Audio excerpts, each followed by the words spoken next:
और कोई डाउट? सो देखो, हम डायलेक्ट्रिक स्टार्ट कर रहे हैं। समझो डायलेक्ट्रिक क्या होता है। ये बड़ा इंपॉर्टेंट टॉपिक है, बहुत इंपॉर्टेंट टॉपिक है आईटी पॉइंट ऑफ व्यू से भी, ओलंपियाड पॉइंट ऑफ व्यू से, आईटी मेंस के लिए भी, सब कुछ के लिए। ठीक है, अभी तक हम लोग कंडक्टर की बात कर रहे थे और इंसुलेटर की बात कर रहे थे। हम उसी इंसुलेटर को दूसरे नाम से जानते हैं, इसको हम बोलते हैं डायलेक्ट्रिक। इसको हम उसी इंसुलेटर को हम दूसरे नाम से जानते हैं, इसको हम बोलते हैं डायलेक्ट्रिक। डायलेक्ट्रिक क्या होता है? बेसिकली ये एक इंसुलेटिंग मटेरियल होता है, इंसुलेटिंग मटेरियल होता है। इसका मतलब क्या है? There is no free electrons. इसके पास कोई फ्री इलेक्ट्रॉन या फ्री चार्जेस नहीं होते हैं। फ्री इलेक्ट्रॉन या फ्री कोई चार्ज नहीं होता है, इसीलिए ये करंट को कंडक्ट नहीं करता है। It is bad conductor of current, therefore bad conductor of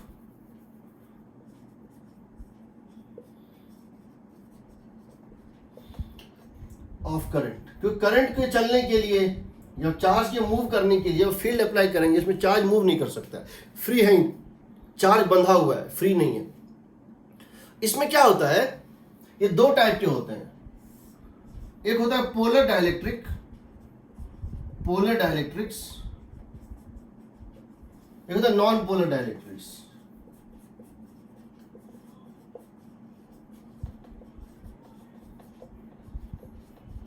polar में क्या होते हैं? उसके मॉलिक्यूल्स जो होते हैं उसके पास एक परमानेंट डायपोल मोमेंट होता है। उसके मॉलिक्यूल्स के पास, इनके molecules have a permanent dipole moment.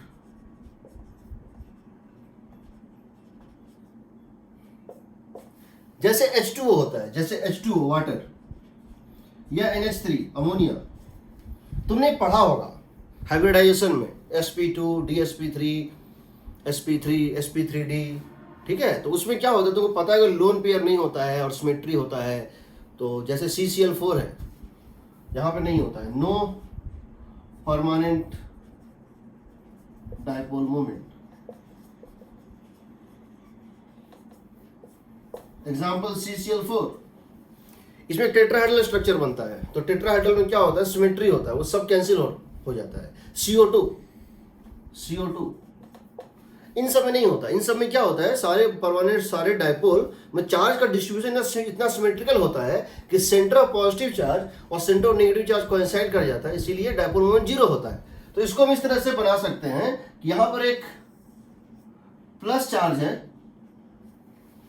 Centre of plus charge, और ये माइनस चार्ज जो है, equal amount of minus charge इस तरह से होता है कि सेंटर ऑफ पॉजिटिव चार्ज और centre of negative charge coincide कर जाता है, इसलिए इनमें डायपोल मोमेंट नहीं होता है। यहां पर क्या होता तो है डायपोल मोमेंट, मतलब इलेक्ट्रॉन का सेंटर यहां होता है और नेगेटिव चार्ज का सेंटर यहां होता है। इसका मतलब है कि इनके पास एक डायपोल मोमेंट तो है, इसलिए डायपोल मोमेंट होता है कुछ। इनका एक डायपोल मोमेंट हर मॉलिक्यूल का होता है, because positive charge centre and negative charge centre is not distributed uniformly, उनका सेंटर थोड़ा सेपरेटेड होता है। जो भी हो, अगर ऐसे किसी मॉलिक्यूल में, तो जब एक इस टाइप का कोई मॉलिक्यूल होता है, जब इस टाइप का कोई मॉलिक्यूल होता है और वो मॉलिक्यूल जो है ऐसे करके है मान लो, तो इनका नेट डायपोल मोमेंट क्या होगा? जीरो होगा। क्योंकि इलेक्ट्रॉन क्लाउड जो होते हैं, नेगेटिव चार्ज के क्लाउड जो होते हैं और पॉजिटिव चार्ज के क्लाउड जो हैं वो सिमेट्रिकल होते हैं, तो वो सब नेट डायपोल मोमेंट भी जीरो होता है। यहां भी वही चीज होता है। क्या होता है? देखो यहां पर क्या होता है कि जैसे ये कोई सैंपल लिए हम, एक डायपोल ऐसे है, दूसरा डायपोल इस तरह है, तीसरा डायपोल इस तरह है, चौथा इस तरह है, पांचवा इस तरह है, ये minus plus plus minus minus plus plus minus minus plus, इस तरह से ये रैंडमली ओरिएंटेड होते हैं, इसीलिए इनका भी डायपोल मोमेंट जीरो आता है। इनका भी डायपोल मोमेंट, डायपोल मैग्नेट्स हैं, छोटे छोटे मैग्नेट्स हैं, उनके नॉर्थ और साउथ पोल हैं, बट वो सब रैंडमली अलाइंड है। तो इसके कारण यहाँ भी और यहाँ भी दोनों में नेट डायपोल मोमेंट क्या होता है? जीरो होता है। और हम कह सकते हैं कहीं भी कोई वॉल्यूम ले लोगे तो लगभग नेट चार्ज भी जीरो आता है। हम जितना वॉल्यूम प्रैक्टिकली ले सकते हैं उसके अंदर नेट चार्ज भी जीरो आता है। ठीक है, लेकिन जब तुम इसमें फील्ड अप्लाई करते हो तो क्या होता है जब तुम एक एक्सटर्नल इलेक्ट्रिक फील्ड दोगे, जब तुम बाहर से एक इलेक्ट्रिक फील्ड दोगे तो क्या होगा? इसमें क्या होगा जरा देखो, जब हम यहाँ इलेक्ट्रिक फील्ड इस तरह से देंगे, ये इलेक्ट्रिक फील्ड इस पॉजिटिवली चार्ज सेंटर को फील्ड के डायरेक्शन में पुश करेगा और निगेटिवली चार्ज सेंटर को फील्ड के ऑपोजिट पुल करेगा। अगर हम एक फील्ड यहाँ पे एक लेफ्ट टू राइट अगर देंगे, ये पॉजिटिव चार्ज सेंटर को फील्ड के डायरेक्शन में पुश करेगा और निगेटिवली चार्ज को ऑपोजिट खींचेगा। तो अब क्या होगा, जो इलेक्ट्रॉन है, जो नेगेटिव चार्जेस हैं, उसका ज़्यादा टाइम वो थोड़ा दूर रहेगा और कम टाइम इधर रहेगा, यानी कि अब सेंटर ऑफ चार्ज डिस्टर्ब हो जाएगा। अब क्या होगा, पॉजिटिव चार्ज और नेगेटिव चार्ज का सेंटर कोइंसाइड नहीं करेगा, तो क्या होगा, प्लस चार्ज थोड़ा राइट चला जाएगा और लेफ्ट चार्ज का average value of the location थोड़ा लेफ्ट आ जाएगा। तो इसमें क्या होता है, जब तुम यहाँ फील्ड अप्लाई करते हो, जब तुम यहाँ पर फील्ड एक्सटर्नल देते हो, तो ये एक्सटर्नल फील्ड इस केस में इसको डिस्टर्ब करके ऐसे बना देता है। कैसे? यहां पर प्लस चार्ज और यहां सेंटर ऑफ माइनस चार्ज, क्योंकि प्लस चार्ज पे वो फील्ड के डायरेक्शन में फोर्स लगाता है, उसको थोड़ा राइट धकेलता है। ये एक्चुअली दोनों को पुल अपार्ट करना चाह रहा है, बट दोनों में अट्रैक्शन भी है, इसलिए अभी तक बचा हुआ है।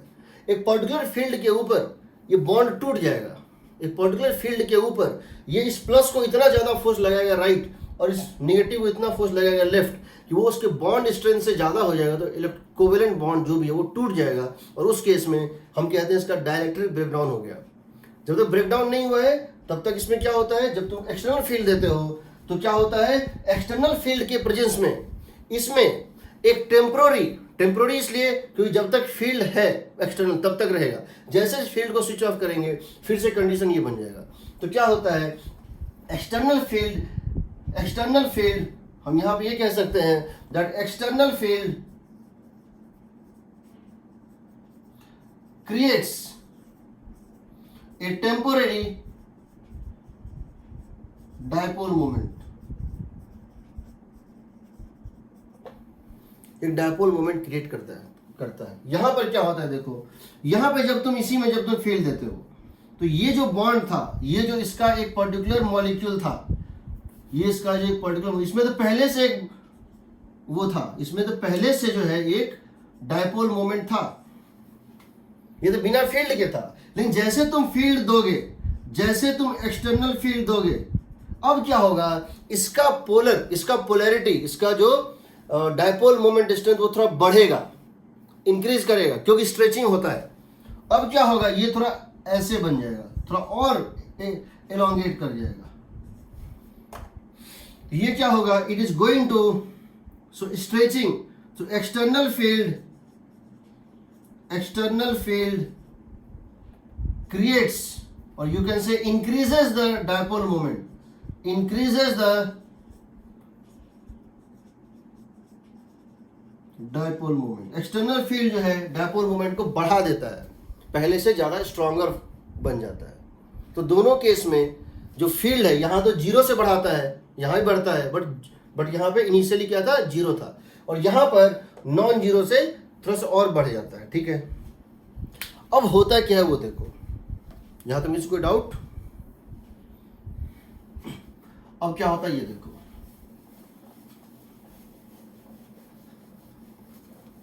तुम जानते हो कि जब भी कोई डायपोल होता है, हमने पढ़ा था इलेक्ट्रिक डायपोल में, उसका स्टेबल इक्विलिब्रियम कब होता है या उस पर टॉर्क जीरो कब होता है? वो टॉर्क जीरो तब होता है जब उसका dipole moment vector electrostatic field के साथ अलाइन हो जाता है। अगर किसी चीज का dipole moment vector electrostatic field के साथ अलाइन हो जाता है तो वो उसका स्टेबल इक्विलिब्रियम होता है। तो इस केस में क्या होता है देखो, पोलर के केस में, नॉन पोलर के केस में, दोनों के केस में एक बार जब डायपोल बनता है ये इस तरह बनता है देखो,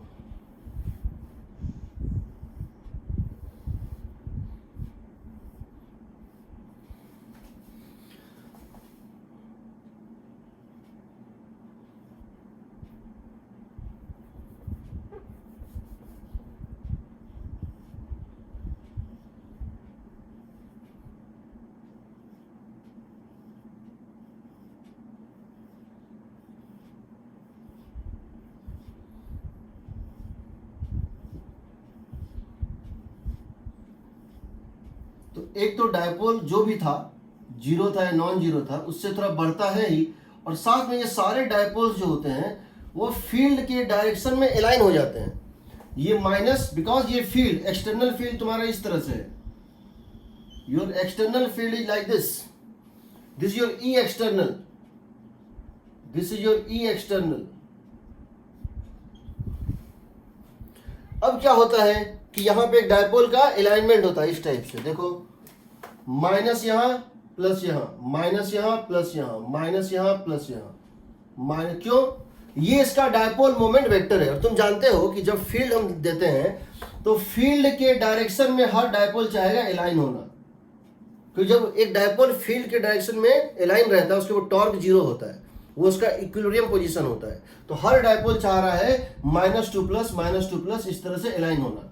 तो ये क्या करेगा, minus plus minus plus minus plus minus plus ऐसे अलाइन हो जाएगा, minus plus minus plus.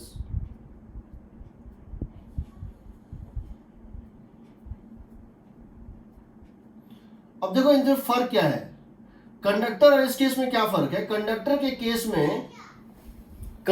Case में चार्ज मूव करता था, यहां मूव नहीं कर रहा है, एक ही पॉइंट पे थोड़ा सा डिस्प्लेस हो रहा है। एक चार्ज का पूरा चल के, एक चार्ज का यहां से, इलेक्ट्रॉन का यहां से चल के यहां पहुंचना अलग चीज है, बट एक इलेक्ट्रॉन और एक प्रोटॉन का सिर्फ अपने गैप को बदलना वो अलग चीज है। यहां पर ये ऐसे अलाइन हो जाता है। ये सारे मैग्नेट चाहते हैं कि हम इस तरह से अलाइन हो जाएं, ये सारे जो है मैग्नेट चाह रहे हैं फील्ड के डायरेक्शन में बैक टू बैक अलाइन कर जाए। अब इस केस में क्या है, तो चार्ज फ्री नहीं है, चार्ज चल नहीं रहे हैं, समझो, charge are not moving, charges are not mobile. इस सेंटर के अबाउट वो सिर्फ अपने गैप को थोड़ा सा बढ़ा रहे हैं, मीन्स थोड़ा सा, इसको लोकोमोशन नहीं कहेंगे, इसको डिस्प्लेसमेंट कहते हैं। जैसे ट्री होता है, ट्री जो है चलता नहीं है, पेड़ चलते नहीं है, बट पेड़ के अंदर भी ब्रांचेज में लीफ का मोशन होता है, वो इंटरनल मोशन जो है उसको लोकोमोशन होता है, पूरी की पूरी बॉडी एक जगह से उठ के दूसरी जगह चले जाए। यहाँ लोकोमोशन नहीं हो रहा है, लेकिन यहाँ पे डिस्प्लेसमेंट हो रहा है। तो क्या होता है, तुम अगर गौर से देखो तो यहां से यहां तक क्या हो गया, एक लेयर। तुम अगर यहां कोई वॉल्यूम लो, यहां और यहां लो, ये दोनों तो कट जाएंगे, प्लस माइनस कट जाएगा। तो हम ये समझ सकते हैं या हम ये कह सकते हैं, यहां से यहां एक डायपोल, यहां से यहां दूसरा डायपोल, यहां से यहां तीसरा डायपोल, सारे डायपोल बैक टू बैक हैं, तो सारे डायपोल जुड़ के एक डायपोल बन जाएंगे इस एंड से इस एंड तक। तो हम मान सकते हैं कि एक डायपोल है, बड़ा डायपोल, इस सरफेस से इस सरफेस तक, जहां ये जो सरफेस दिख रहा है सबसे लेफ्ट, ये सरफेस सबसे लेफ्ट दिख रहा है, ये एक लेयर मान लेते हैं, और ये जो सरफेस दिख रहा है सबसे राइट में, इसको एक लेयर मान लेते हैं। तो दो लेयर हमारे पास, सबसे लेफ्ट का लेयर और सबसे राइट का लेयर। सबसे लेफ्ट का लेयर है, इसको बोलेंगे माइनस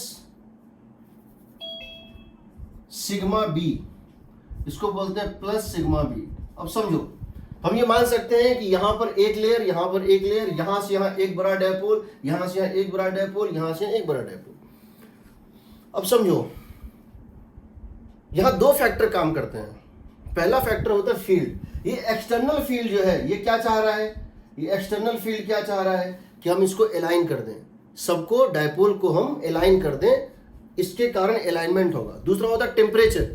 टेम्परेचर के कारण ये वाइब्रेट करना चाहता है। टेम्परेचर क्या चाहता है, रैंडमनेस चाहता है लाना। टेम्परेचर क्या चाहता है, इसको एक काइनेटिक एनर्जी देके वाइब्रेशन या रोटेशनल देना चाहता है। टेम्परेचर इसको डिसओरिएंट करना चाहता है। इसीलिए जब टेम्परेचर बढ़ता है तो एक्सटेंट ऑफ अलाइनमेंट घटता है, या जब टेम्परेचर घटता है तो अलाइनमेंट का एक्सटेंट बढ़ता है। कहने का मतलब है कि ये कितना अलाइन है, हो सकता है सबको इस तरफ बनना था, बट ये हो सकता है 10 डिग्री पे हो। क्यों हो, क्योंकि फील्ड इसको यहां तक ला पाया और टेम्परेचर इसको 30 डिग्री डिस्टर्ब कर पाया, ये 30 पे हो। टेम्परेचर घटाओगे ये 20 हो जाएगा। टेम्परेचर जितना कम होगा उतना इसका अलाइनमेंट और परफेक्ट होता है। इसीलिए डाइलेक्ट्रिक कांस्टेंट टेम्परेचर डिपेंडेंट होता है। टेम्परेचर बढ़ने से डाइलेक्ट्रिक कांस्टेंट जो है, टेम्परेचर बढ़ने से डाइलेक्ट्रिक कांस्टेंट जो है वो क्या होता है, घटता है। देखेंगे कैसे। तो ये हो गया माइनस, ये हो गया प्लस। तो हम ये मान सकते हैं यहां पर एक लेयर है। अब समझो, यहां आप दो टर्म यूज करते हैं और टर्म्स को अच्छे से समझ लो। हम इस चार्ज को बोलते हैं minus sigma B sigma B, इसको हम बोलते हैं, हम ये जो चार्जेस क्रिएट हो रहे हैं क्यों हो रहे हैं? Due to polarisation. इन चार्जेस को हम बोलते हैं चार्जेस ड्यू टू चार्जेस, इसको हम ये बोलते हैं बाउंड चार्जेस, बाउंड चार्जेस और polarised charges, polarisation charges. Bound charges या पोलराइजेशन चार्जेस। जिस चार्ज ने इस एक्सटर्नल फील्ड को क्रिएट किया है उसको बोलते हैं the charges, the charge that creates, the charges that creates external field are called free charges or extraneous charges, extraneous charges। उसको क्या बोलते हैं? फ्री चार्जेस या एक्सट्रेनियस। जो चार्ज तुमने दिया, बैटरी ने दिया, मैंने रखा, उसको क्या बोलते हैं? फ्री चार्जेस या एक्सट्रेनियस चार्जेस। ये जो फील्ड आया था, जो बाहर से दिया गया था, इसका कारण क्या था? एक्सट्रेनियस चार्जेस या फ्री चार्जेस। जो इसके अंदर इंडक्शन हुआ, जो इसके अंदर पोलराइजेशन हुआ, dislocation of positive and negative charge हुआ, एक डायपोल मोमेंट क्रिएट हुआ, उसके कारण जो चार्ज सेपरेशन क्रिएट होता है, उन चार्जेस को बोलते हैं बाउंड चार्जेस और पोलराइजेशन चार्जेस। सिग्मा पी इसको हम बोल सकते हैं, इसको हम इस तरह बोल सकते हैं, इसको क्यू पी और क्यू बी, इसको बोलते हैं क्यू फ्री या एक्सट्रेनियस चार्जेस। देखेंगे। अब देखो, तुम एक लेयर यहां मान लो और एक लेयर यहां मान लो, यानी एक लेयर यहां क्रिएट हो गया, एक लेयर यहां क्रिएट हो गया। ये लेयर जो चार्ज बना है उतना नहीं बना है कि इसको कैंसिल कर दे, घटाएगा जरूर। देखो, इसकी वजह से एक फील्ड अंदर में क्रिएट होगा। कैसे होगा फील्ड क्रिएट? इस पॉजिटिव चार्ज से लेकर के इस नेगेटिव चार्ज तक, समझो, इस इंड्यूस्ड पॉजिटिव चार्ज और इस इंड्यूस्ड नेगेटिव चार्ज के बीच में एक फील्ड क्रिएट होगा यहां से यहां तक। ये तुम जानते हो कितना? Sigma B by epsilon naught. यहां पर एक फील्ड क्रिएट होता है ड्यू टू, क्या बोलते हैं इसको, क्या बोलेंगे? ई ड्यू टू पोलराइजेशन या इंड्यूस्ड चार्जेस। एक फील्ड क्रिएट होगा ड्यू टू इंड्यूस्ड चार्जेस, जो कि अप्लाइड फील्ड के ऑपोजिट होगा। अगर ये फ्री इलेक्ट्रॉन्स का बना होता, कंडक्टर होता, तो ये इक्वल टू इसके होता, यानी नेट फील्ड अंदर कितना होता? 0 होता। बट इस केस में ये फील्ड बैक फील्ड क्रिएट तो हुआ, बट ये इसके इक्वल क्रिएट नहीं हुआ, उससे कमजोर हुआ, उससे कम हुआ, इसलिए यहां फील्ड घटेगा बट 0 नहीं होगा। तो अब जो इसके अंदर नेट फील्ड बच जाएगा, समझो, अब जो इसके अंदर जो नेट फील्ड बचेगा, यहां एक तो फील्ड बाहर से दिए और एक अंदर में ड्यू टू चार्ज जो है सेपरेशन, एक फील्ड क्रिएट हुआ अपोजिट डायरेक्शन में। तो यहां जो ई नेट बचता है that is going to be, यहां जो ई नेट बचता है that is going to be, we can write E net is equal to E external minus E induced.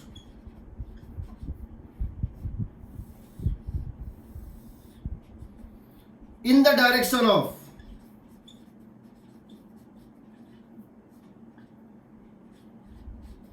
E external. तुमने अगर 10 कूलम का, अगर तुमने 10 न्यूटन पर कूलम का चार्ज फील्ड दिया बाहर से, हो सकता है अंदर में इंड्यूस्ड फील्ड जो क्रिएट हुआ वो 6 न्यूटन पर कूलम हुआ हो।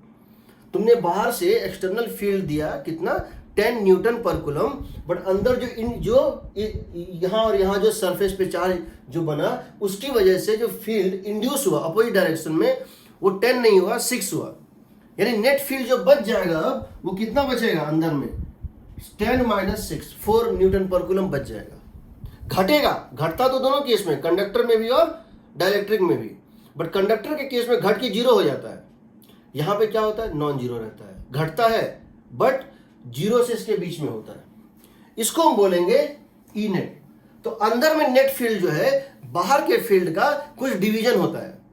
बाहर में तुमने जो फील्ड दिया था उसको किसी नंबर से डिवाइड करोगे, वो नेट फील्ड इनसाइड होता है।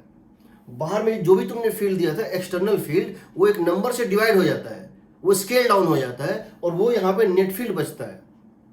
हम उस नंबर को बोलते हैं dielectric constant of that medium. यानी हम कहते हैं dielectric constant denoted by K और रिलेटिव permittivity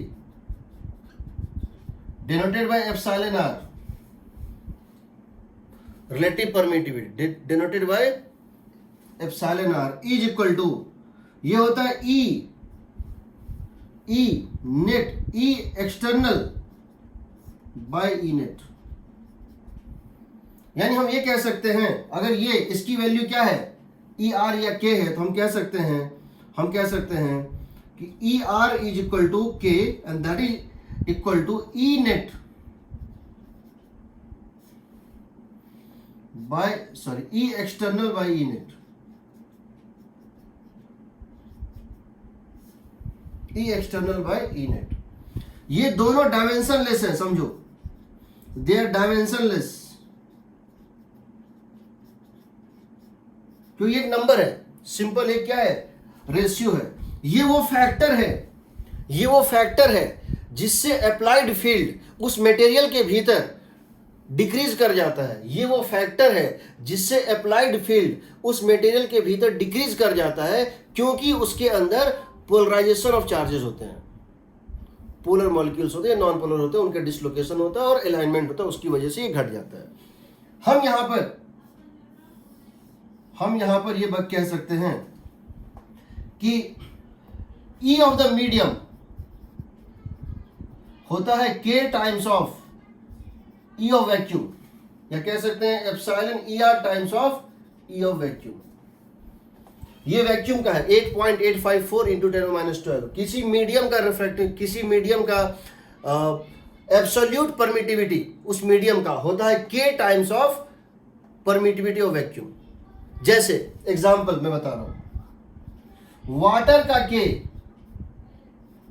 वाटर का K या एप्सिलॉन R ऑफ वाटर, ये होता है लगभग 80 होता है। 80 का मतलब क्या हुआ, अगर मैंने बाहर से फील्ड दिया, इसका मतलब क्या हुआ, इसका मतलब ये हुआ कि अगर मैंने इसमें बाहर से फील्ड दिया, इसका मतलब ये हुआ कि अगर मैंने इसमें एक्सटर्नल फील्ड वाटर में दिया, अगर वैक्यूम होता तो किसी चीज का फील्ड होता मान लो 160 न्यूटन पर कूलम, अगर वैक्यूम के केस में फील्ड होता 160 न्यूटन पर कूलम और ये वाटर से पास हो गया, ये फील्ड जो वैक्यूम में था 160 न्यूटन पर कूलम, जैसे ये वाटर से पास करेगा ये घट के बच जाएगा, तो वाटर के अंदर ये ई नेट कितना बच जाएगा, ई नेट बच जाएगा 160/80, यानी कितना बच जाएगा 20 न्यूटन पर कूलम। कितना बच जाएगा 20 न्यूटन पर कूलम। इसका मतलब क्या हुआ, सॉरी 2 न्यूटन पर कूलम ना, हाँ 2 न्यूटन पर कूलम। इसका मतलब है कि वाटर के मॉलिक्यूल्स के अलाइनमेंट की वजह से उसके अंदर एक बैक फील्ड क्रिएट होता है, अप्लाइड फील्ड के अपोजिट बैक फील्ड, वो होगा कितना 158 न्यूटन पर कूलम। इसका मतलब है E ड्यू टू पोलराइजेशन, समझो, इसका मतलब है that E due to polarisation is going to be, इसका मतलब है इस केस में E due to polarisation is this minus this, क्योंकि E एक्सटर्नल में E पोलराइजेशन माइनस हुआ था, E इंड्यूस्ड माइनस हुआ था, तब ये 2 बचा था, यानी E पोलराइजेशन या फिर E इंड्यूस्ड जो है that is going to 158 newton पर coulomb.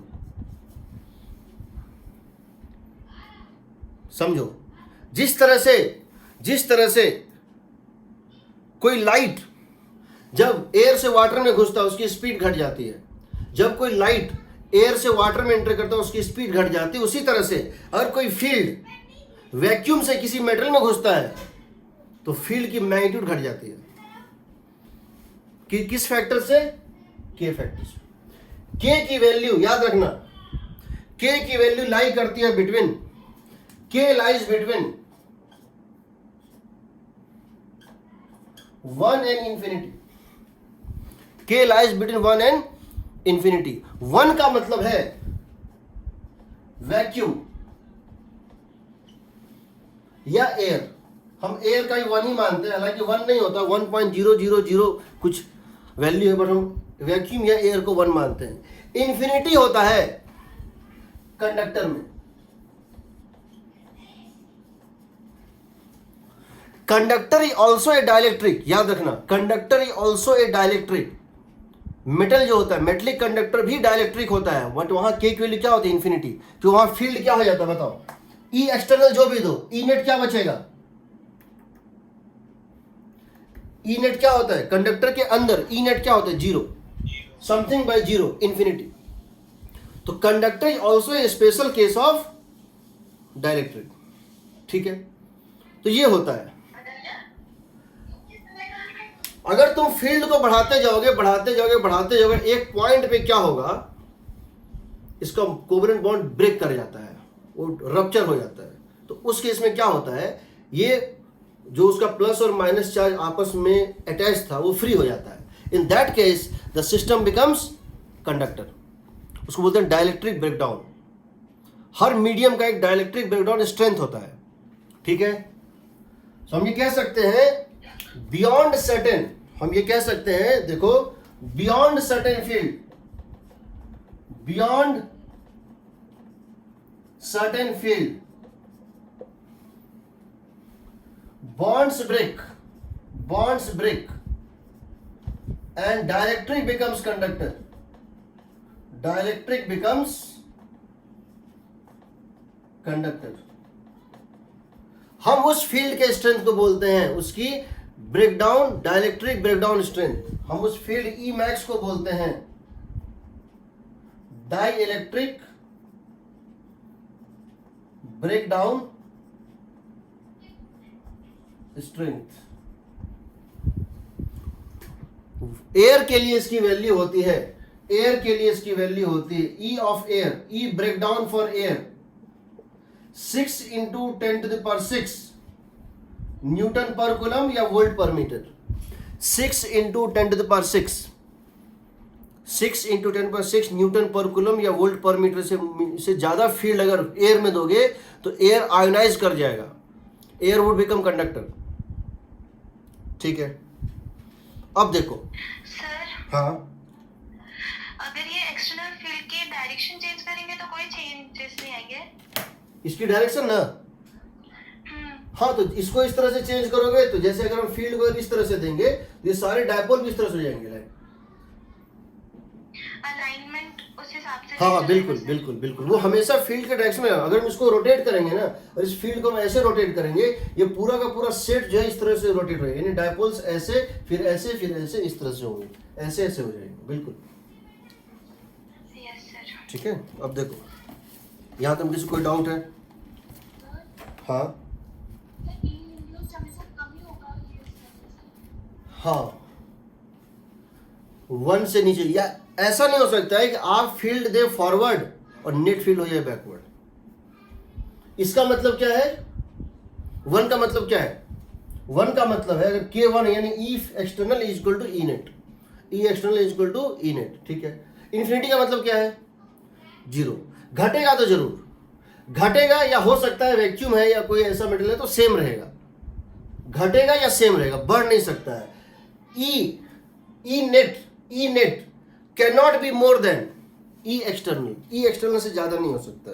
E net cannot be more than E external, याद रखना. ठीक है. अब देखो,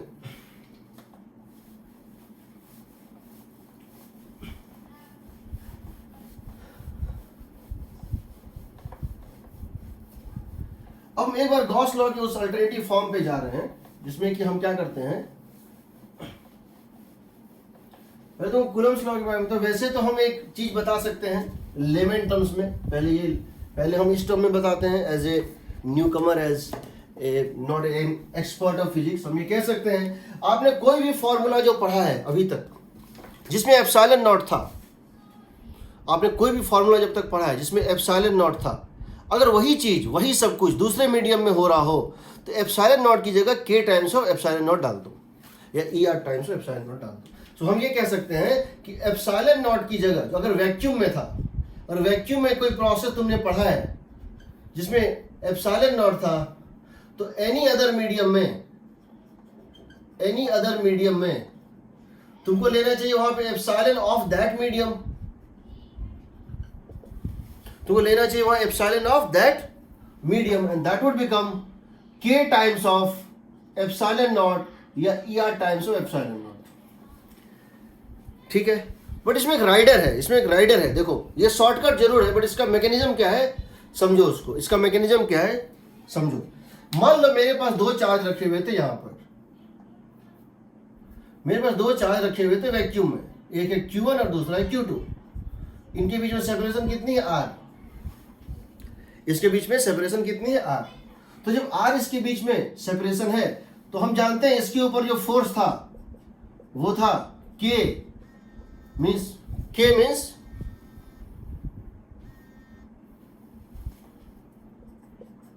1/4 pi epsilon naught Q1 Q2 by R square.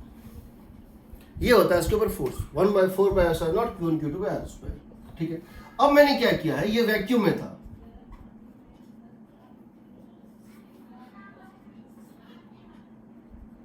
अब मैंने क्या किया है, ये Q1 है ये Q2 है, और मैंने इसको एक बहुत बड़े वाटर टैंक में डिप कर दिया है।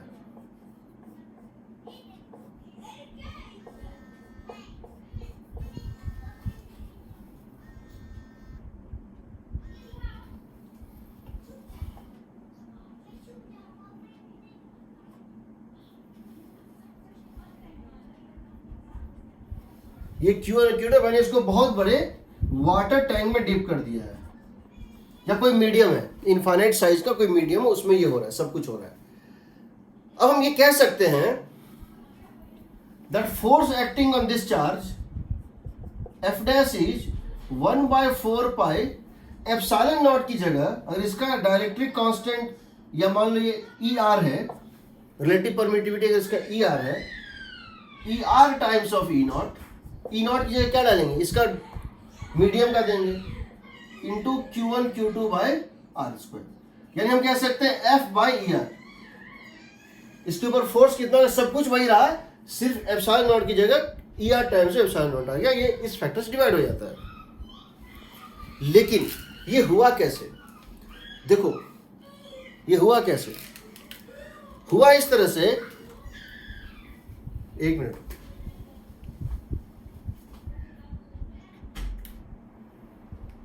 कौन चिल्ला रहा है जी, शांत, चिल्लाओ मत, आवाज जा रहा है तुम लोग का रिकॉर्डिंग में।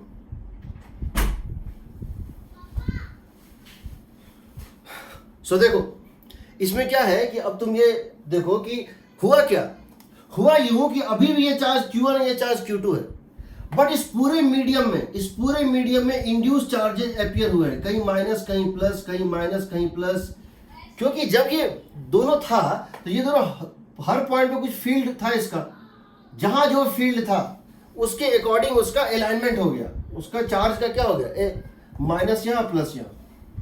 तो पूरे मीडियम में इंड्यूस चार्ज इंड्यूस हो जाते हैं, पूरे मीडियम में हर जगह पे डायपोल्स बनते हैं और वो फील्ड के डायरेक्शन में अलाइन होते हैं। यानी तुम अगर गौर से देखो तो यहाँ पे अभी तीन चार्जेस हैं, कौन कौन सा, एक Q1 है, एक Q2 है, दूसरा पूरे स्पेस का इंड्यूस चार्ज है। तो हम अगर ये जानना चाहते हैं इसके ऊपर कितनी फोर्स है, तो मैं उसका दो तरीका है, समझो। हम फोर्स ऑन Q2 निकाल सकते हैं, force on Q2 is equal to force on Q2 due to Q1, force on Q2 due to Q1 plus force on Q2 due to induce charges in space. पूरे space में जो induce charge बने वो भी लगाएगा force. हम नहीं जानते कैसे होगा, बहुत कॉम्प्लेक्स मैटर है, कहाँ कितना इंड्यूस होगा, क्योंकि हर जगह फील्ड का मैग्नीट्यूड डायरेक्शन अलग है, बट पूरे मीडियम में हर जगह पोलराइजेशन होगा। जहाँ फील्ड ज़्यादा है वहाँ पोलराइजेशन ज़्यादा होगा, जहां फील्ड कम है वहां पोलराइजेशन कम होगा, बट होगा तो समझो अभी यहाँ Q1 है Q2 है और पूरे मीडियम में कहीं माइनस कहीं प्लस कहीं प्लस कहीं माइनस ऐसे ऐसे सेट बने होंगे डायपोल के, वो सभी फोर्स लगेगा। अब समझो ये टर्म अभी भी वही है जो था, ये टर्म अभी भी force on Q2 due to Q1 अभी भी वही था जो है, ये Fe है सेम। पहले भी Q1 Q2 पे ये फोर्स लगा रहा था, पहले Q1 अकेले जो Q2 पे फोर्स लगा रहा था वो अभी भी वही है 1/4 pi epsilon naught Q1 Q2 पे R स्क्वायर। लेकिन अब net force experienced bye Q2 घट गया है। क्यों घटा है? इसलिए नहीं घटा है क्योंकि Q1 अलग फोर्स लगा रहा है, इसलिए घटा है क्योंकि इंड्यूस चार्ज भी फोर्स लगा रहा है। तो दो टाइप के क्वेश्चन पूछे जाते हैं। पहला, क्या Q1 के द्वारा is the force on Q2 by Q1 would the force exerted by Q1 on Q2 depend on medium? No. क्या Q1 के द्वारा Q2 पे लगाया हुआ फोर्स मीडियम डिपेंडेंट है? No. Is the force experienced by Q2 dependent on medium? Yes.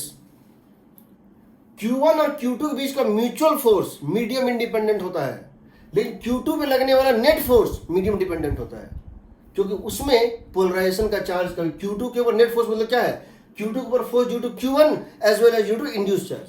तो अब समझो इसको, ये तुम्हारा सेम है, तुमको पता है कितना 1/4 pi epsilon naught Q1 Q2 by R square. ये तुमको पता है, ये तुमको पता है। Net force on Q2, net force on Q2 का ये फॉर्मूला, ये क्या है? ये नेट फोर्स ऑन Q2 है, नेट फोर्स ऑन Q2 है। ये force on Q2 due to Q1 नहीं, ये तुमको पता है कितना 1/4 पाई एप्सिलॉन नॉट ER 1/4 पाई एक मिनट रुक जाओ। हेलो, हाँ मामा, मामा ये एकदम क्लास में छिए, क्लास लगा रहल छिए वीडियो पे। हम तोरा क्लास के बाद जे छै करै छियो कॉल 4:30 बजे के बाद। ठीक छै, ठीक छै, इन क्लास में छिए। हाँ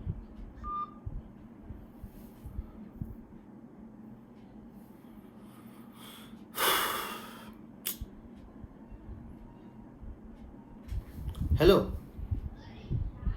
सुनाई दे रहा है अब? Yes sir.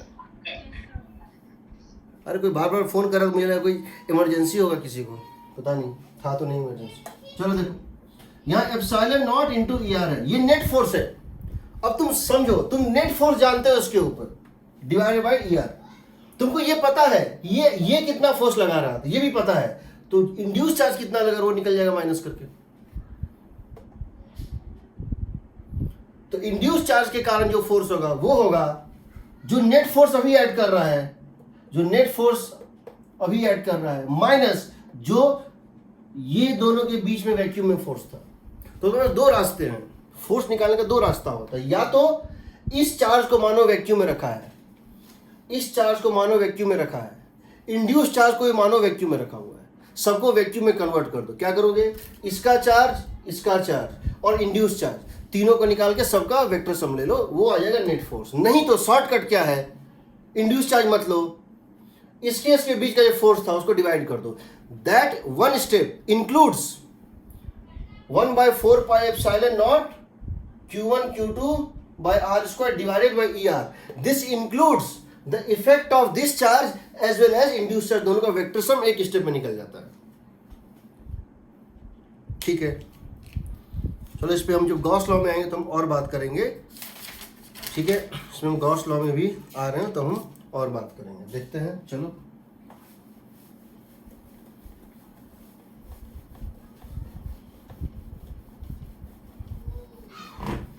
अब देखो, हेलो, कोई डाउट किसी को? देखो,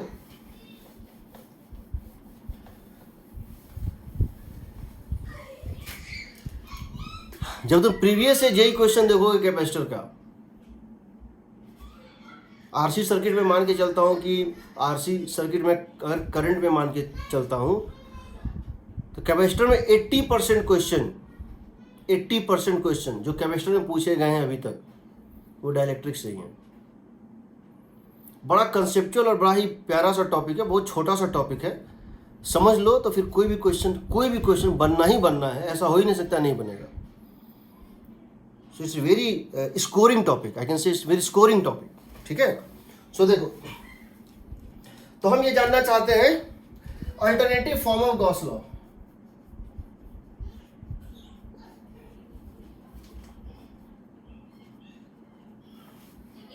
गॉस लॉ, हम क्या जानना चाहते हैं? Alternative form of Gauss law.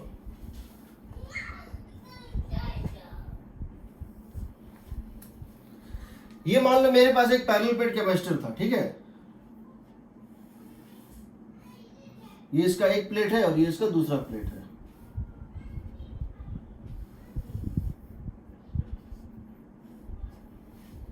ये एक प्लेट था और ये मान लो दूसरा प्लेट है, ठीक है। और यहां पे तुमने एक डाइलेक्ट्रिक डाल दिया था, ऐसे लिया, एक डाइलेक्ट्रिक को यहां पे डाल दिया।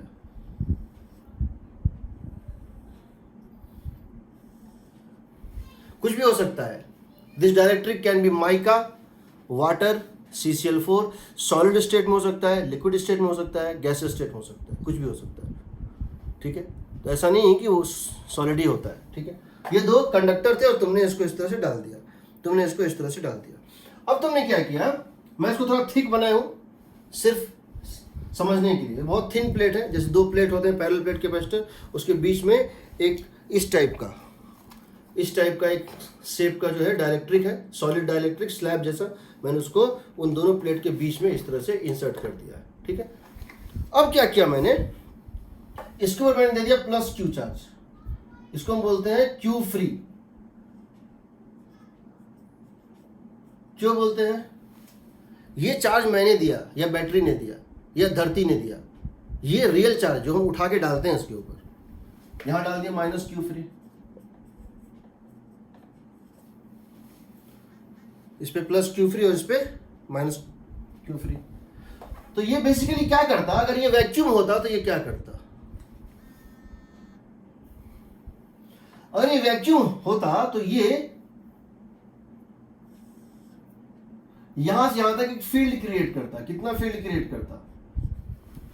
ये फील्ड क्रिएट करता एक्सटर्नल फील्ड, इसको बोलेंगे एक्सटर्नल। अगर ये वैक्यूम होता, ये ना होता, एक एक्सटर्नल फील्ड क्रिएट करता। कितना? क्यू बाय क्यू फ्री, यही ना, बाय ए एप्सिलॉन नॉट। ये एक्सटर्नल फील्ड ये क्रिएट करता, ये एक्सटर्नल फील्ड ये क्रिएट करता। अब क्या होगा, ड्यू टू पोलराइजेशन यहां पर माइनस चार्ज इंड्यूस होगा।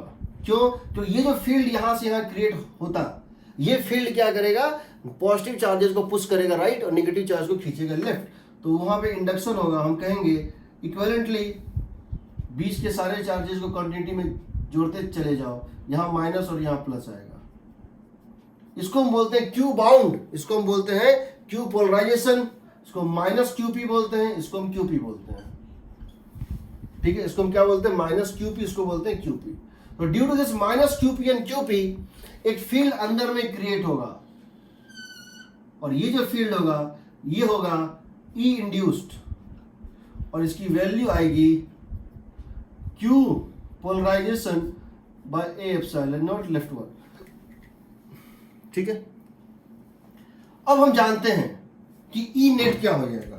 हम समझते हैं कि इसके अंदर जो नेट फील्ड बचेगा, इसके अंदर जो नेट फील्ड एग्जिस्ट करेगा, that is going to be E net is equal to E external minus E induced.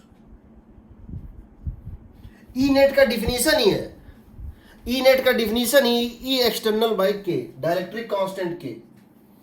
और इसकी डाइलेक्ट्रिक कांस्टेंट के है, इस मीडियम की डाइलेक्ट्रिक कांस्टेंट के है। हम जानते हैं ई नेट को डिफाइन करते हैं, ई एक्सटर्नल किस फैक्टर से डिवाइड हो गया, तो इसको लिखेंगे हम E external by K is equal to E external minus E induced. E external तुम जानते हो, ये था क्यू फ्री बाय, या तुम यहां से भी लिख सकते हो E induced is equal to E due to induced charges, polarized charges is equal to E external into 1 - 1 by K. E induce कितना होगा ये बताओ, ये हो जाएगा Q P by E induce equal to Q P by A epsilon naught, क्योंकि induce charge का surface charge density एक प्लस है एक माइनस है, एक प्लस सिग्मा पी है एक माइनस सिग्मा पी है, where sigma P is equal to Q P by A is equal to Q free जो तुमने दिया था by A epsilon naught into 1 minus 1 by K. तुम इसको कैंसिल कर दो, आएगा Q polarization is equal to Q free into 1 minus 1 by के।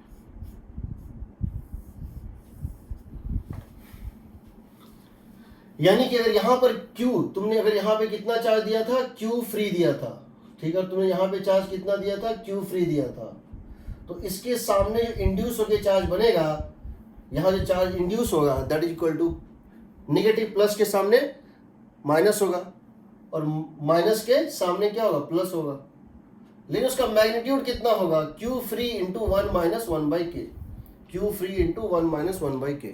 इसको याद रखना, बहुत इंपॉर्टेंट है, बहुत ही ज़्यादा इंपॉर्टेंट है। Q जितना तुमने चार्ज दिया उसके सामने, उसके कांटेक्ट में जो सरफेस होता है वहाँ जो इंड्यूस चार्ज होता है वो होता है Q polarization Q into 1 minus 1 by K, ठीक है। तो यहाँ पे इतना चार्ज इंड्यूस हो जाएगा। तो ये हमने एक चीज़ समझा। अब हमें ये समझना है, हम जो कैपेसिटेंस की बात करते थे Q इक्वल टू CV, वो कौन सा Q है, ये Q है या ये Q है, या दोनों का वेक्टर सम है, क्या है, हमको ये समझना पड़ेगा कि जो हमने गॉस लॉ लिखा था E dot D A is Q inside by epsilon not, वो E जो लेफ्ट में लेते थे वो एक्सटर्नल फील्ड लेंगे, इंड्यूस फील्ड लेंगे, नेट फील्ड लेंगे, क्या लेंगे, और जो राइट साइड लेते थे Q वो कौन सा लेंगे, Q फ्री लेंगे, Q इंड्यूस लेंगे, ये दोनों का सम लेंगे। हमको ये समझना है। तो पूरे एरोडो और पूरी जो क्वेश्चंस आईटी में पूछी गई हैं वो इसी कॉन्सेप्ट पे बेस्ड है, ठीक है। फिर कैपेसिटर में तो उसका छोटा सा यूज़ है, वो तो सीरीज पैरेलल में करते चले निकल जाए, वहाँ कोई कॉन्सेप्ट नहीं है, वहाँ कोई कॉन्सेप्ट नहीं है, ठीक है। तो ये होता है Q free into 1 minus 1 by के। अगर इन्फिनिटी होता तो क्या होता, कंडक्टर का मतलब क्या होता है, इन्फिनिटी। के इन्फिनिटी मीन्स 1 बाई इन्फिनिटी कितना हो गया, 0। तो Q पी और Q फ्री सेम होता, मीन्स जितना चार्ज यहाँ डालते उतना यहाँ आता, तभी 0 होता, वो पता भी है, ठीक है। अब देखो, हाँ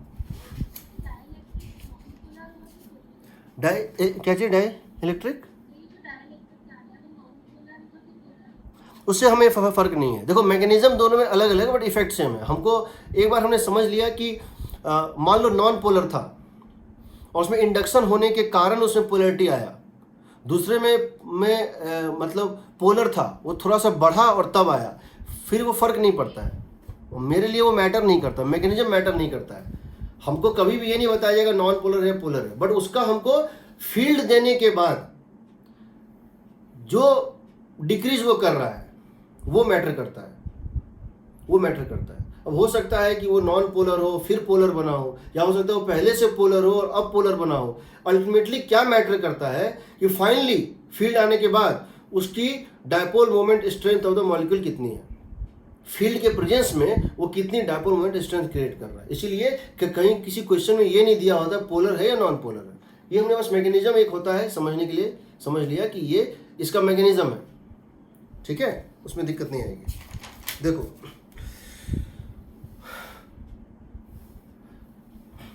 एक चीज बताओ, जब ये नहीं था, यानी ये वैक्यूम था, Q यहाँ डाला, Q फ्री यहाँ डाला, माइनस Q फ्री यहाँ डाला, जब ये नहीं था और अब जब ये है, इन दोनों के बीच में पोटेंशियल डिफरेंस पे क्या असर पड़ेगा, बढ़ेगा कि घटेगा। जब ये वैक्यूम में था, जब ये वैक्यूम था, ये मीडियम क्या था, वैक्यूम था, तो जब तुम यहां से यहां इस रास्ते से जाते और तुम इस रास्ते से यहां जाते तो किस फील्ड के थ्रू जाते, सो बताओ। अगर तुम वैक्यूम में जाते यहां से यहां तो फील्ड कौन सा है, E एक्सटर्नल है। एक्सटर्नल फील्ड में तुम कितना डिस्टेंस गए, D डिस्टेंस। एक्सटर्नल फील्ड में तुम क्या गए, डिस्टेंस D गए, तो पोटेंशियल का ड्रॉप कितना होता, E एक्सटर्नल इंटू D। अगर मान लो तुम वैक्यूम वाले पाथ से जाते यहां से यहां, तो पोटेंशियल में ड्रॉप कितना होता? पोटेंशियल ड्रॉप जो है होता E एक्सटर्नल इंटू डी, यही ना, फील्ड के डायरेक्शन में ड्रॉप होता है। लेकिन अब चूंकि तुमने डाइलेक्ट्रिक डाल दिया, अब तुम किस फील्ड से जा रहे हो? अब तुम किस फील्ड से जा रहे हो? अब तुम्हारा ई नेट कितना है? अब जो तुम्हारा ई नेट है वो ई external by K, E external divide हो गया के से।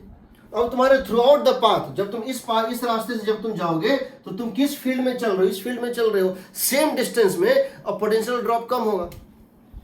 अब तुम जब इस मीडियम में जाओगे, जब तुम डाइलेक्ट्रिक मीडियम्स में जाओगे, जब तुम डाइलेक्ट्रिक मीडियम में जाओगे, तब जो पोटेंशियल ड्रॉप होगा that is going to be equal to E external by K into D. तो बताओ, पोटेंशियल सेम चार्ज के लिए पोटेंशियल ड्रॉप कम मिल रहा है, सेम चार्ज के लिए, सेम चार्ज के लिए जो तुमने सप्लाई किया, ये जो बैटरी ने सप्लाई किया, अगर सेम चार्ज के लिए पोटेंशियल ड्रॉप कम हो गया तो कैपेसिटेंस बढ़ा कि घटा? बढ़ गया, बढ़ गया। इसीलिए कैपेसिटेंस बढ़ जाता है। जब हम डाइलेक्ट्रिक को प्लेस करते हैं कैपेसिटेंस बढ़ जाता है, क्योंकि अगर चार्ज सेम है तो पोटेंशियल ड्रॉप घट जाता है, और अगर पोटेंशियल सेम रखोगे तो चार्ज बढ़ जाएगा, चार्ज बढ़ाना पड़ेगा, क्योंकि अब उस फील्ड को डिवाइड करने पे सेम फील्ड आएगा। देखेंगे हम उस फील्ड को डिवाइड, यानी पहले फील्ड को मैग्नीफाई करना पड़ेगा, तब डिवाइड करना पड़ेगा, चार्ज को ज़्यादा सप्लाई करना पड़ेगा। अगर सेम वोल्ट पे, अगर सेम पोटेंशियल डिफरेंस के लिए ज़्यादा चार्ज देना पड़े तो भी कैपेसिटेंस बढ़ गया। Q इक्वल टू CV, अगर V कांस्टेंट है और V कांस्टेंट है, V सेम है, तो इसका मतलब है कि अगर ज़्यादा चार्ज मांग रहा है यानी कैपेसिटेंस बढ़ गई। दोनों केस वही होता है। सीरीज पैरेलल में देखेंगे क्या होता है, ठीक है। पहले देखो,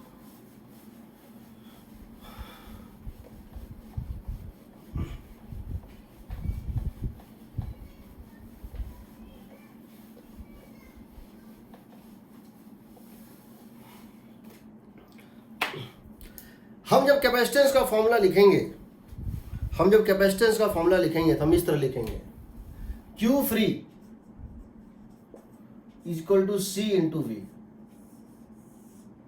यहां जब चार्ज लेते हैं वो लेते हैं एक्सट्रेनियस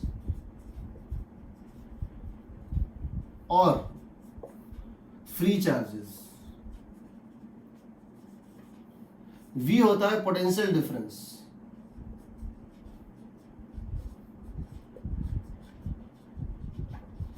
C को बोलते हैं capacitance.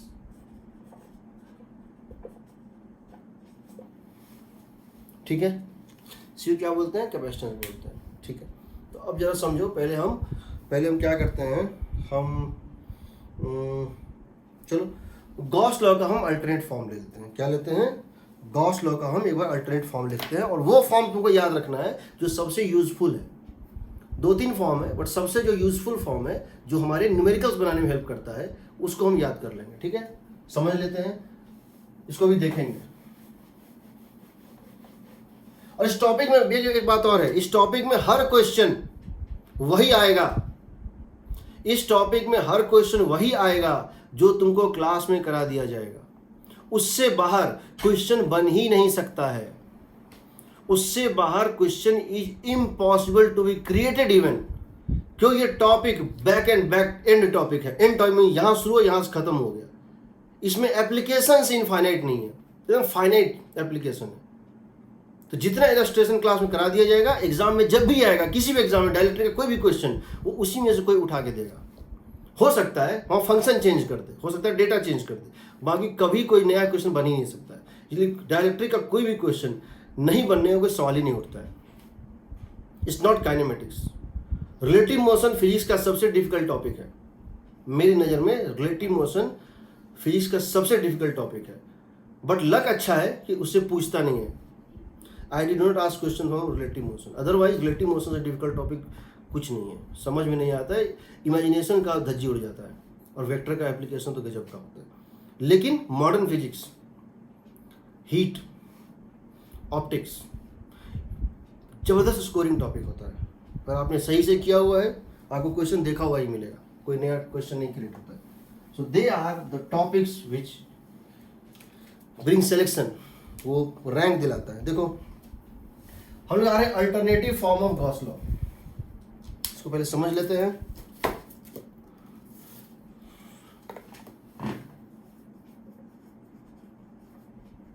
Alternative form of Gauss law,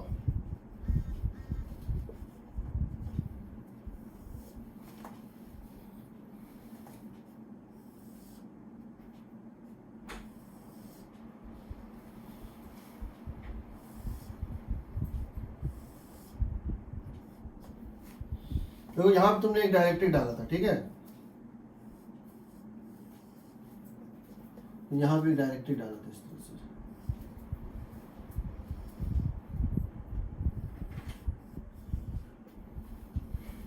अब क्या है, तुमने यहां पर दिया था प्लस क्यू और माइनस क्यू, और तुमने यहां पे एक क्यू फ्री दिया था, क्यू फ्री, क्यू एक्सट्रेनियस। मैं बार बार ये वर्ड इसलिए लिख रहा हूं क्योंकि इरोडोव ने किसी क्वेश्चन में एक्सट्रेनियस वर्ड यूज किया है और किसी क्वेश्चन में क्यू फ्री यूज किया, और सारे स्टैंडर्ड बुक्स में यही यूज किए गए हैं। तो तुमको याद हो जाए, क्यू फ्री और क्यू एक्सट्रेनियस होता है एक्सटर्नल जो होता है, और यहां पे वही माइनस क्यू फ्री, और यहां पर तो ये सारा प्लस यहां आ जाएगा, इसके जस्ट बाहर होगा, कंडक्टर के जस्ट बाहर होगा, जगह नहीं इसलिए अंदर थोड़ा दिखा रहे हैं, ये माइनस हो जाएगा यहाँ पे, इस तरह यहाँ माइनस यहाँ पे प्लस हो जाएगा,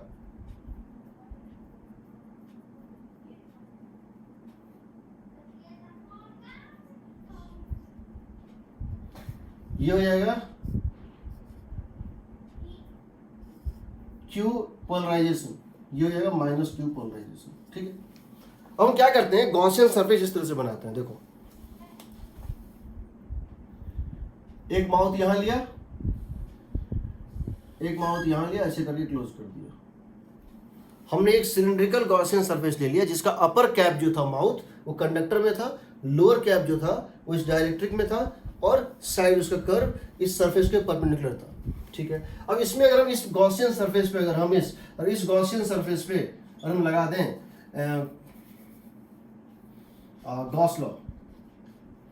Gauss law on this Gaussian surface, तो क्या लिखेंगे हम, क्या लिखेंगे बताओ। हमारा स्टेटमेंट क्या था गॉस लॉ का, सबसे पहले ये था integral of E net dot D A is Q inside by epsilon naught. यहां जो फील्ड होता था वो net field due to all the charges होता था, और ये जो होता था, ये जो था net field due to all the charges था, और ये था जो चार्ज अंदर है, बाहर का चार्ज नहीं लेते थे, यही था। यहां पे क्या है, यहां बस एक ही फर्क है ना, एक क्यू फ्री एक क्यू बाउंड है, तो यहां पे क्या करेंगे, क्यू फ्री और क्यू बाउंड जो भी अंदर वो लेंगे। ये बताओ, यहां पे हम जानते हैं this E net is going to become, this E net is going to become, हम इसको लिख सकते हैं E net dot D A. यहां पर अगर ये बता क्यू इनसाइड कितना लेंगे, क्यू इनसाइड की एक चार्ज तो यहां पर दिख रहा है और एक चार्ज यहां दिख रहा है, एक चार्ज यहां और एक चार्ज यहां दिख रहा है। बताओ, एक चार्ज यहां दिख रहा है और एक चार्ज यहां दिख रहा है, ये फ्री चार्ज है और ये क्या है, बाउंड चार्ज है। तो नेट चार्ज अंदर में कितना है, ये हो जाएगा Q free minus Q bound by epsilon. ये हो जाएगा, देखो Q free by epsilon not, या 1 बाय एप्सिलॉन नॉट ले लो,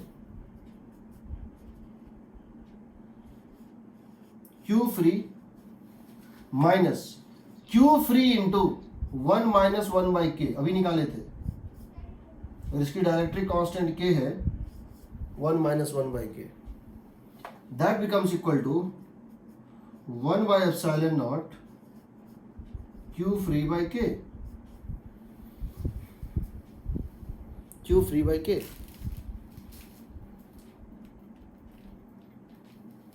इसका मतलब आ गया, देखो integral of E net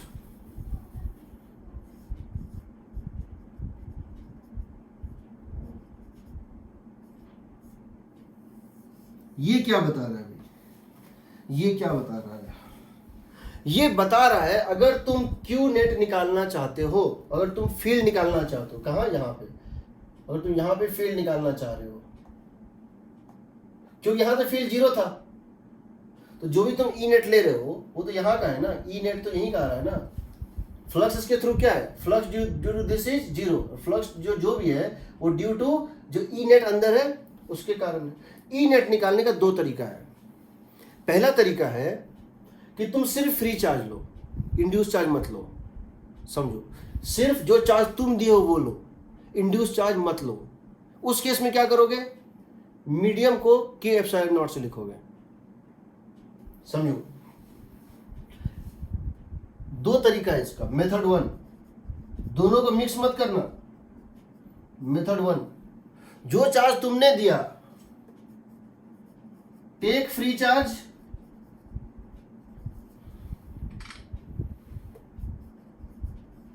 take epsilon medium, जो किसके इक्वल हो जाएगा, K epsilon naught. Do not take induce charge, do not take induce charge.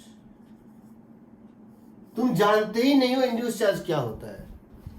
तुमने यहां क्यू फ्री दिया, वहां तुम क्या करते थे, लिखते थे E net dot D A is Q inside epsilon not, और तुम क्यू इनसाइड की जगह क्या लो, सिर्फ जो चार्ज तुमने दिया ये चार्ज लो। इसको भूल जाओ, इसको मत लो। बट उसको कंपेंसेट करने के लिए यहां पे मीडियम कौन सा लो, ये मीडियम। दूसरा जो तुमने यहां किया था, यहां तुमने क्या किया था, तुमने ये चार्ज कहां लिया था, ये चार्ज तुमने किस में लिया था, वैक्यूम में। क्योंकि यहां पर तुमने डिवाइड किससे किया, एप्सिलॉन नॉट से। ये चार्ज कहां लिया था, वैक्यूम में। दोनों वैक्यूम में लिया है। सेकंड मेथड में तुमने किया, इस मेथड में तुमने यहां क्या किया था, सोचो। तुमने कहा कि फ्री चार्ज रखा है वैक्यूम में, बाउंड चार्ज रखा है वैक्यूम में। फ्री चार्ज रखा है वैक्यूम में, पोलराइज चार्ज रखा है वैक्यूम में। मीडियम नहीं बदला, मीडियम वैक्यूम ही रहा। अगर तुम मीडियम वैक्यूम ले रहे हो तो हर चार्ज को लो, और अगर तुम मीडियम को बदल रहे हो तो सिर्फ फ्री चार्ज लो। ये मत करना कि पोलराइज चार्ज को इस मीडियम में डाल देना, ऐसा मत करना। अगर तुम पोलराइज चार्ज ले, एक बार जब तुमने पोलराइज चार्ज ले लिया तो वो पोलराइज चार्ज कहां रखाएगा, वैक्यूम में रखाएगा। या तो पोलराइज चार्ज मत लो, सिर्फ जो चार्ज तुमने दिया वो लो। उस केस में तुम सिर्फ क्या करो, एप्सिलॉन नॉट या के एप्सिलॉन नॉट ले लो, चलाएगा। दोनों काम मत करना। देखो, फ्री चार्ज तुमको लेना है, मीडियम तुम चेंज कर दिए, इंड्यूस चार्ज मत लो। मेथड 2 समझो, method 2, take free charge, take free charge, take induce charge,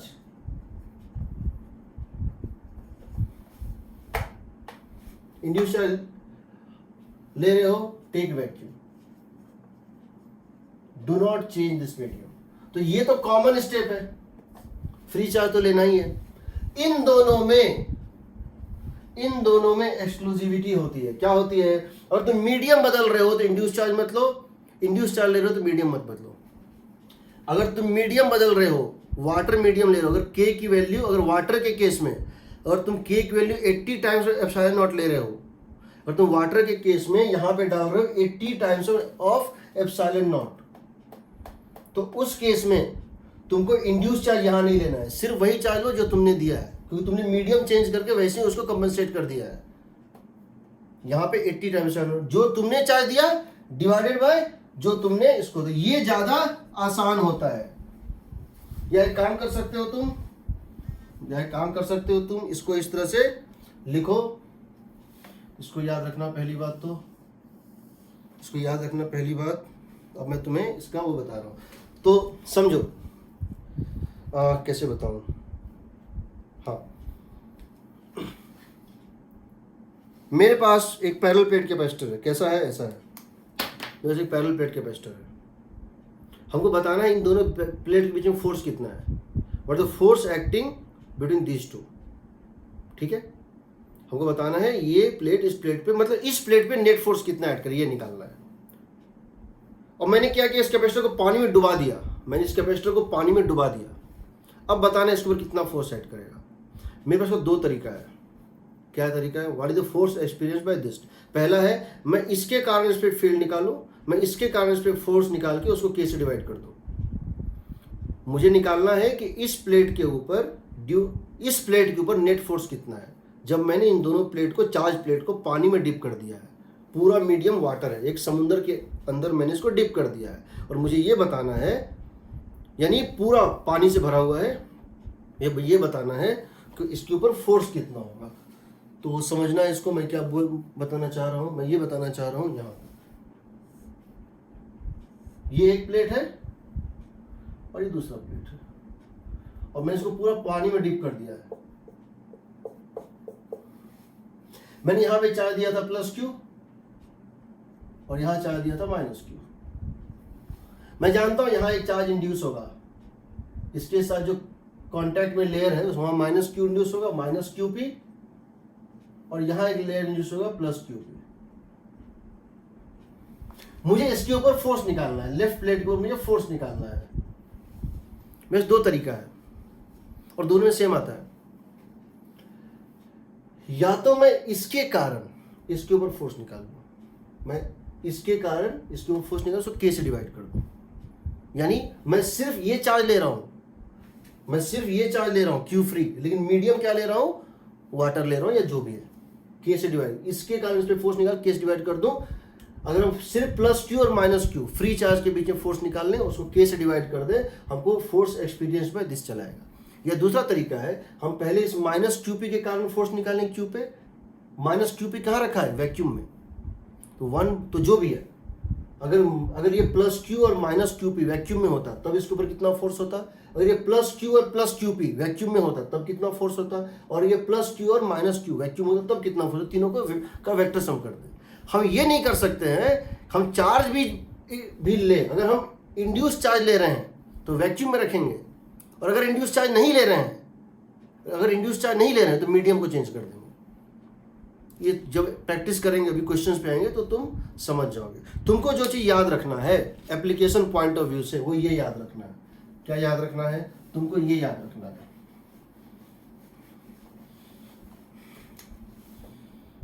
integral of E net dot D A is Q E net dot D ए। या इसको इस तरह से लिख सकते हो तुम, हम बता रहे हैं, flux due to net field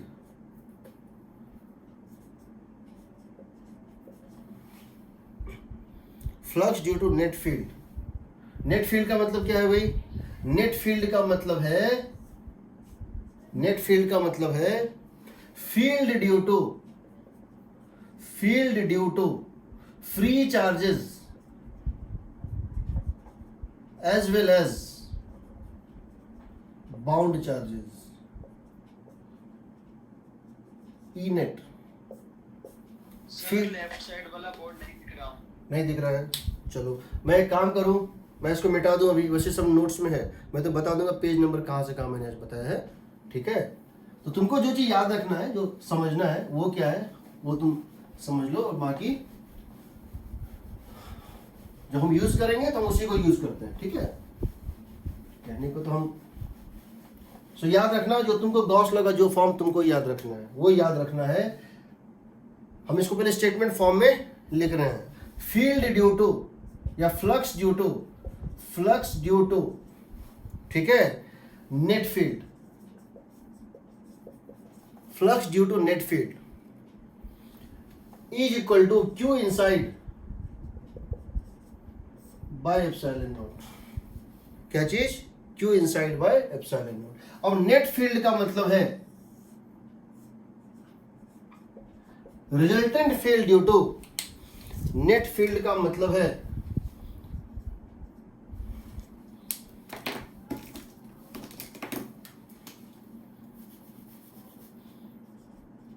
resultant field due to resultant field due to free charges. अरे यार सिग्नल नहीं आता तो नहीं बैठेंगे क्या आगे तो? आवाज म्यूट कर लो भाई। हाँ नहीं आ रहा है। मैं म्यूट कर दिया सबको। Resultant field due to free charges and induce charges, यानी कि अगर किसी पॉइंट पर फील्ड कितना होता, और किसी पॉइंट पर मान लो फील्ड अगर डाइलेक्ट्रिक ना होता, वैक्यूम होता, तो अगर फील्ड होता E, इसका मतलब क्या है, ये कौन सा फील्ड है, ये फील्ड है E एक्सटर्नल बाय K। ये कौन सा फील्ड है? नेट फील्ड का मतलब क्या होता है? हमने अभी जब गॉस लॉ में वो जो लिया था फॉर्म, अल्टरनेटिव फॉर्म, तो क्या किया था हमने वहाँ ई नेट लिया था। ई नेट क्या था? एक तो फ्री चार्ज ने फील्ड क्रिएट किया और बाउंड चार्ज ने अपोजिट फील्ड क्रिएट किया, दोनों का नेट वैल्यू था।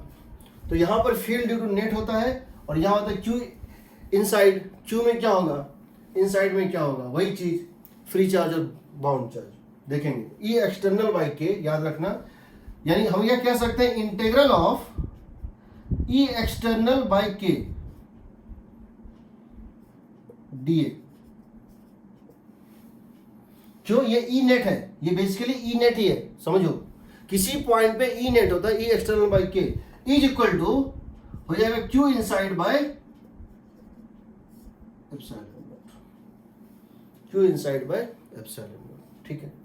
क्यू इनसाइड होता है बेसिकली, क्यू जो होता है इनसाइड वो क्या होता है, वो होता है Q free by K. Q हम क्या देखे थे, क्यू जो है इनसाइड क्या था, Q free minus Q induced, जो ये था क्यू इंटू 1 माइनस 1 बाई के। खैर जो भी है, तुम्हारे लिए ये जो स्टेटमेंट है ये गॉस लॉ का स्टेटमेंट है, इसको समझिए, ठीक। हम इसको देखेंगे जब हम बहुत वो केस लेंगे जो इरोडो में भी नहीं है, तब हम तुम्हें इसका बताएंगे यूज क्या होगा, ठीक है। चलो अभी हमको क्या करना है, हमको ये समझना है what is the effect of dielectric on the capacitance. हमको ये समझना है what is the effect of dielectric on the capacitance. उसके बाद तो आज मैंने बेसिक चीज़ें, बहुत सारी चीज़ें बता दी हैं। नेक्स्ट क्लास में हम सिर्फ 1 बाय 1 निकालते जाएंगे और सारे क्वेश्चन तुम निकालते चले जाना। देखो, effect of introduction of dielectric, introduction of dielectric on capacitance.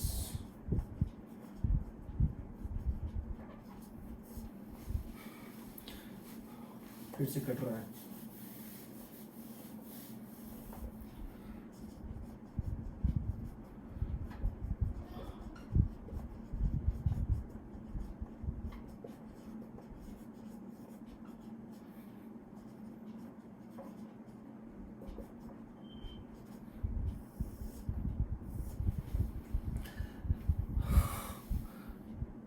इसके दोनों तरीके हमारे पास हैं, एक क्यू कांस्टेंट है तब, एक वी कांस्टेंट है तब, ठीक है। देख लेते हैं क्यू कांस्टेंट में क्या होता है।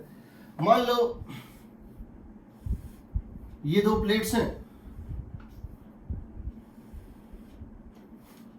आपने यहां पे चार्ज दे दिया था क्यू और यहां चार्ज दे दिया था माइनस क्यू। ये कौन सा चार्ज है? फ्री चार्ज है। ये कौन सा चार्ज है? फ्री चार्ज है, ठीक। और अब तुमने क्या किया, इसमें एक डाइलेक्ट्रिक डाल दिया। अब तुमने क्या किया, इसमें एक डाइलेक्ट्रिक डाल दिया।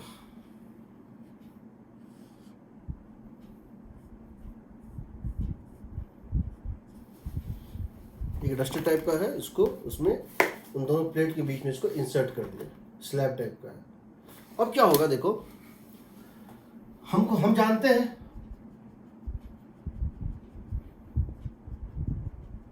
हाँ प्रोसेस क्या था, एक पे प्लस क्यू डालो, एक पे माइनस क्यू डालो। दूसरा क्या था, तो पहला स्टेप तो हो गया, प्लस क्यू डाल दिया, माइनस क्यू डाल दिया। दूसरा स्टेप था ई नेट निकालो। इन दोनों के बीच में जो ई नेट होगा, इन दोनों के बीच में जो ई नेट होगा, that is going to be equal to E external by K, जो कि हो जाएगा Q by A epsilon naught, sigma by epsilon naught times of K। अब यहां से आप पोटेंशियल डिफरेंस निकाल लो, तो देखो फील्ड पहले कंपोनेंट 1 by K टाइम्स हो गया है, तो अब जब पोटेंशियल डिफरेंस का मैग्नीट्यूड निकालोगे, यूनिफॉर्म फील्ड है, जो है E net into D. E net into D का मतलब है डेल्टा वी या V, V is equal to Q by A epsilon naught K into D. इसको कंपेयर कर दो किससे, Q is equal to V is equal to Q by C, but V is equal to कितना होता है, Q by सी। सो सी कितना है बताओ, के epsilon not a by D. This is the capacitance. Capacitance के टाइम्स हो गया, कैपेसिटेंस कितना टाइम्स हो गया, के टाइम्स। सो सी बिकम्स के सी। क्यों सी बिकम्स के सी, बिकॉज सेम चार्ज के लिए पहले जितना पोटेंशियल डिफरेंस था Q इज इक्वल टू होता है CV, होता है ना। सेम चार्ज के लिए पहले जितना पोटेंशियल डिफरेंस था अब उसका V बाई के टाइम्स है।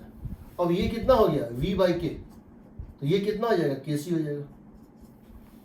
दूसरा अगर हम ले कि अगर बैटरी कनेक्ट कर दें, सेकेंड मेथड तो C होता है KC। अगर हम इसको दूसरे तरीके से करते, कैसे करते, यहाँ कोई डाउट? सर थोड़ा सा जूम आउट कर सकते हो, पूरा बोर्ड दिख नहीं पा रहा। अच्छा,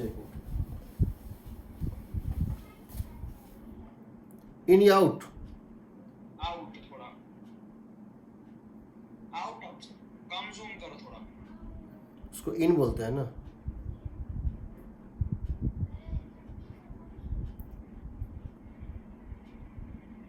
ठीक है सर, बस थैंक यू।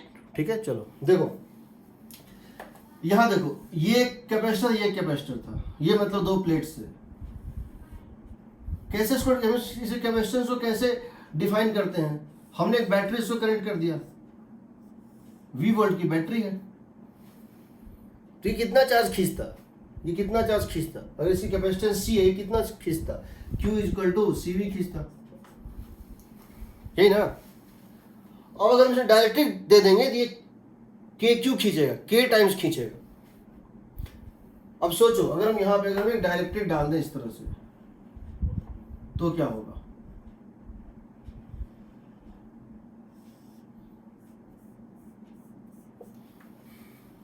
अभी भी ये 0 वोल्ट पे था, तो ये 0 वोल्ट पे है। ये कंडक्टर किस वोल्ट पे है, 0 वोल्ट पे।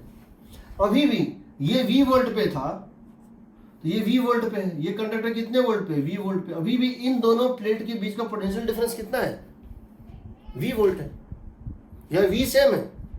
तो हमको प्रूव करना है कि जब ये कैपेसिटेंस नहीं था, समझो इस केस में क्या हो रहा है, समझो V सेम है, पिछले केस में क्या था, Q सेम था। हमने चार्ज दे दिया plus Q minus Q, battery connected नहीं है, अब डायरेक्टरी घुसा दिया, अब डायरेक्टरी को डाल दिया, तो चार्ज तो कंजर्व है, यहाँ प्लस Q कंजर्व, यहाँ माइनस Q। तो लास्ट क्लास में Q सेम था, तो V हो गया था V बाई के, इसीलिए हमने कहा C हो गया KC।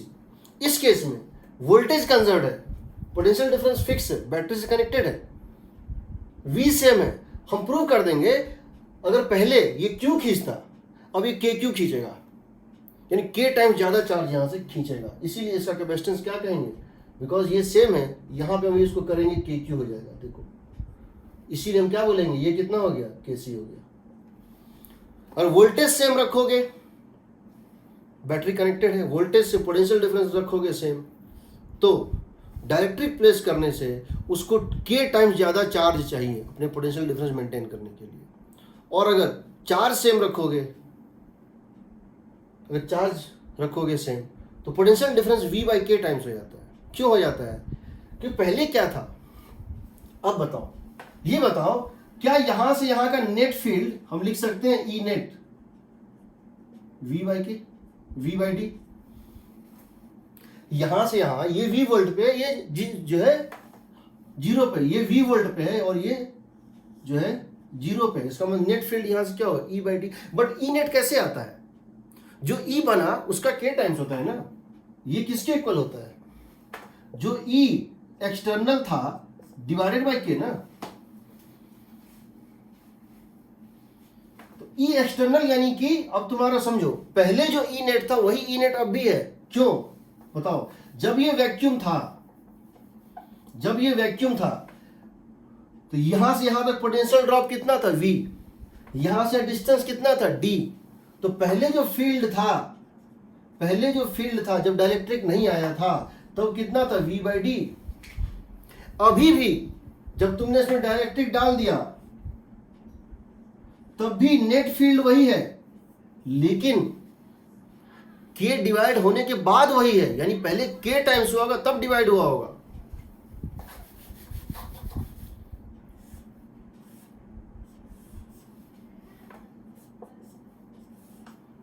यहां वैक्यूम था, ये V वोल्ट, ये 0 वोल्ट, यहां E नेट कितना था V/D, वैक्यूम था। अब तुमने क्या किया,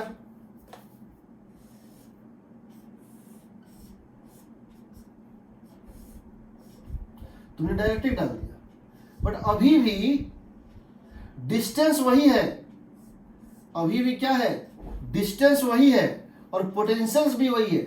इसका मतलब अभी भी E नेट किसके इक्वल है, V/D है। लेकिन एक फर्क है, यहां अगर चार्ज Q था, यहां माइनस Q था, तो ये फील्ड किसके इक्वल था, Q/A/ε0। बट अब अगर यहां पर चार्ज Q डैश है और यहां माइनस Q डैश है, तो ये किसके इक्वल होगा बताओ, Q डैश बाय, सर दिख नहीं रहा है। हाँ समझ गया मैं देख रहा हूं, Q डैश बाय, देखो पहले यहां चार्ज Q था, माइनस Q था, फील्ड था V/D। क्यों होगा, यहां से यहां तक पोटेंशियल डिफरेंस तो V है और डिस्टेंस कितना दोनों के बीच में D है, तो फील्ड यूनिफॉर्म फील्ड है, तो total drop by total distance V/D। ये किसके इक्वल होना चाहिए था, Q बाय, इसने चार्ज सप्लाई कितना किया था Q by A times of ε0। देखो पहला केस में ये पोटेंशियल V पे था, ये पोटेंशियल 0 पे था, क्योंकि ये V वोल्ट का बैटरी है। तो यहां से यहां तक में जो फील्ड था वो था V/D। बट V/D कैसे निकलेगा, ये फील्ड कौन क्रिएट किया है, ये प्लस Q माइनस Q, तो that V/D should be equal to Q by A times of ε0।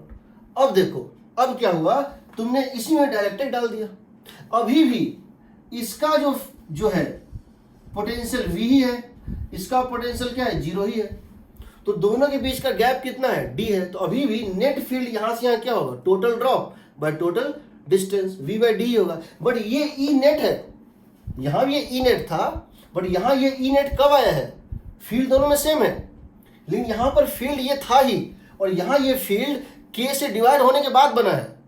यानी एक्चुअल फील्ड, अगर यहां पे एक्चुअल चार्ज इसने कितना सप्लाई किया था Q डैश, और इसने क्या सप्लाई किया था minus Q dash, free charge, तो field Q dash by A/ε0 divided by K इसके इक्वल है।